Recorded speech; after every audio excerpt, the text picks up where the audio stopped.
Hello everyone and welcome back. Today we will be replacing the battery in this iPhone 5. We took a look at this 5 along with this iPhone 4, now in my Mophie case, a little while ago in a previous video, and I'm using Temple Run there. One of the things I did in that video is test the battery health on both phones. The 4 was at 89%, and further testing has proved that battery life is very good still with the phone, and it is not in need of replacement. However, this 5, which I have dual booted with jailbroken iOS 6, is a bit of a different story. It's wildly fluctuated from as low as 60% health all the way up until around 84, I think.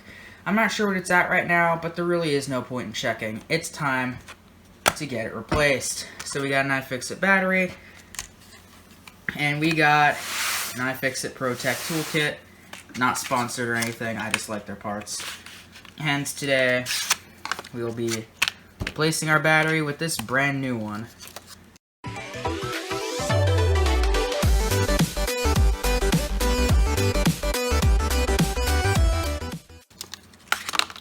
What's interesting is it has these adhesive tabs. That's strange. The iPhone 5 didn't use this style of tabs, but it says right there, compatible with iPhone 5. So, today we gotta get this guy all opened up and replaced. Now, I absolutely hate replacing the battery in an iPhone 5. It's one of my least favorite iPhones to replace the battery in, because the adhesive tabs, unlike the ones on the 6, which people do complain about, but I personally find to be way better than these. These tabs always break, or rather it's just the one tab. And I feel like I'm one of the few people who actually applaud Apple for going to the newer tabs. But this battery showed other signs of needing to be replaced as well. The standby time was extremely poor on it, and the device also experienced unexpected shutdowns, proving that it was in need of a replacement. Now the battery in here, from doing a device verification test, is non-original. Not to say that it isn't an Apple battery, but it just has been replaced at some point, which is evidenced by the later manufacture date of 2013, so it's likely still an Apple original part. I'm just not sure. We'll see when we get in here. Now, I've got to be quite careful when getting into this phone because this is the Slate color, and the Slate iPhone 5s chip easily, so we'll be trying to avoid metal tools. We'll get one out if I have to, but we're going to mainly stick with plastic picks. If it takes longer, then so be it, but I want to keep this phone nice despite the discoloration on the back.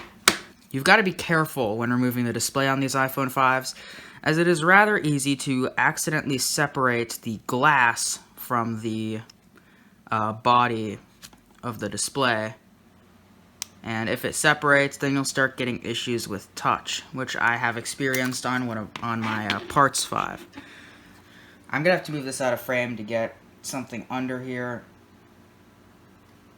Getting it started is always just a bit difficult. I have now gotten under, and from previous experience, a lot of dirt and crap is going to come out. Alright, I'm going to try to get a pick under now. And there we go. Alright, we now have a pick in the device. So I'm going to leave one up here, and then start with another one. Alright. And we should be in now. And there we can see it. While the battery doesn't have an Apple logo on it, none of the iPhone 5 batteries do. I believe it says Apple Japan on it. That could obviously be faked, but we'll never really know. Now here's these tabs. This is the tab it's supposed to have. This iFixit battery has the newer style tabs that go down below. And this tab, you're supposed to be able to pull this up and it should pop out, but it never does. You can weaken it with some isopropyl alcohol, the adhesive I mean, but I unfortunately don't have a way to just dab a little bit on. I just have a giant bottle of it. So I will probably have to just use the prying method, which is what I've used in the past, which I don't exactly like, but it's better than any other method, so I'll end up just using a mix of plastic and metal tools soaked in IPA. But first, we've got to get the screen off because I'm going to need 2 hands to do this. So, this is what a 5 looks like with its display and battery completely removed. Now, what you may notice is up here, there is a cable, and as you can see, I have a little tear in it, so this cable may be bad. It goes to the volume buttons, the earpiece, and I believe that is the vibration motor up there. Not the earpiece, it goes to the mute switch. And so if we break that, that would not be good. And if we're going to be prying the battery up, we do have to be careful with that cable. So we'll try to avoid that area. Now for the hardest part, the battery. Now to start, I will be removing this bracket right here. Authorized service provider only. Yeah, whatever, Apple.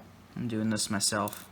I mean, of course, first we can try just pulling up on this, but it's not going to work. And you won't even hear any adhesive cracking at all. And eventually we'll just snap off, so instead we're going to at least give it a bit of help first. This is going to take a lot of prying, by the way. A lot of careful prying.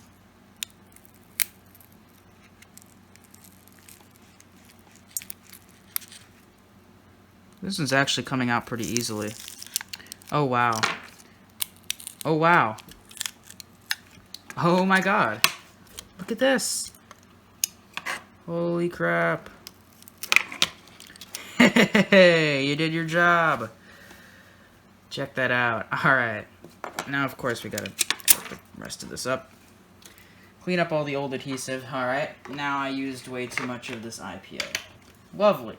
Well, I did not expect that to be that easy. It usually is not. Now, of course, I've got to get all this gunk cleaned up in preparation for the new battery. Didn't damage that sensitive cable at all, and the battery is now removed. Alright, time to get the new one installed. Well, before we stick it down, I'm gonna just do a quick test real quick. So I'll just get it sort of in place. And then attach up the display and make sure it works and all that before I seal it all down. Alright, that's good. Let's see what it boots up to. And then make sure it boots up all the way, and then I'll seal it down. Alright, there we go. We've got a little under half charge. We can swipe, we can see it works. First of all, I gotta bend this connector a little bit. My iPhone 6 battery needed this too when I first got it. You just sort of gotta bend it in so it sits flush and proper and all that. That should be good.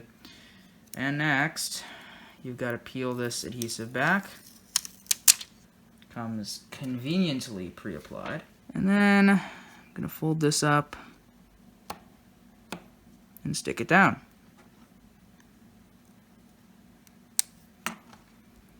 Alright, this isn't quite sealed correctly, but it can still be used. And now, of course, practicing safe repair.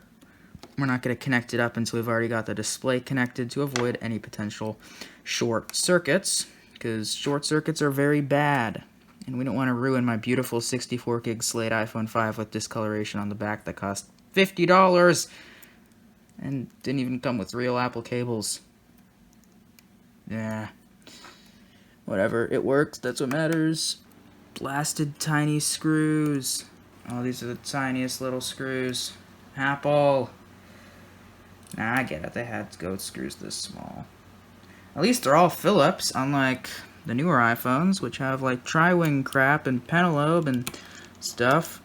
Of course, the opening screws on this phone are still Penelope. We wouldn't want average consumers going in to replace iPhone batteries. Oh, chills. Sends chills down my spine just thinking about it. Alright, all brackets are back on. Time for one last test. Alright, good. All sealed up. Let's put it back in the 2 pentalobe screws. What the heck? I want to give so many more of my phones the new battery treatment. It's only a matter of time before all mine that need it have it. The battery reported 0 charge cycles and 100% capacity. Although, what I didn't check just now is the verification report to check the battery's manufacture date. Wow, this cable keeps disconnecting. Piece of crap. This is the generic one. Stop it! Ugh! I might have to switch cables. This cable's a piece of crap. Battery date is not registered at all, so I don't know when exactly this battery was manufactured. I guess iFixit didn't put it in. Oh well. But yeah, it still says battery may be changed, of course. So we will just have to see how long it lasts. So time to put it on the charger, on wall power, let it charge all the way up to 100%, discharge it for a while by using it, and we'll see just what this new iFixit battery is made of. Thank you all so much for watching. I'll see everyone later. I hope you enjoyed. I have plenty more videos to come soon, and that's it. Thanks for watching.